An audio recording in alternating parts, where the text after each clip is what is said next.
बिस्मिल्लाहिर्रहमानिर्रहीम। अस्सलामु अलैकुम वरहमतुल्लाहि वबरकातुहू।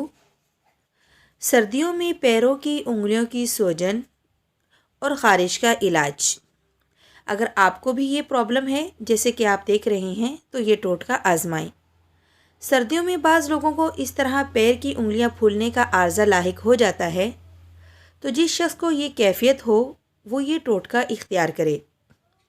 2 किलो पानी, 1 पाव नीम के पत्ते गरम करें। अब इस पानी में 4 चम्मच भर के नमक डाल दें। पानी को इस कदर पकाएं कि पानी 1.5 किलो रह जाए। अब पानी चूल्हे से नीचे उतार दें, फिर इसे किसी खुले बर्तन में डाल दें। जब नीम गर्म पानी हो जाए कि ना ज़्यादा गर्म न ठंडा, तब मुतासिरा पाँव को इस पानी में 10 मिनट के लिए डुबोए रखें। उसके बाद पाँव को रज़ाई में रखें। आधे घंटे के बाद पाँव रज़ाई से बाहर निकालें तो इंशाअल्लाह आपके पाँव ठीक हो जाएंगे, ख़ारिश और जलन ख़त्म हो जाएंगी। अल्लाह हाफिज़।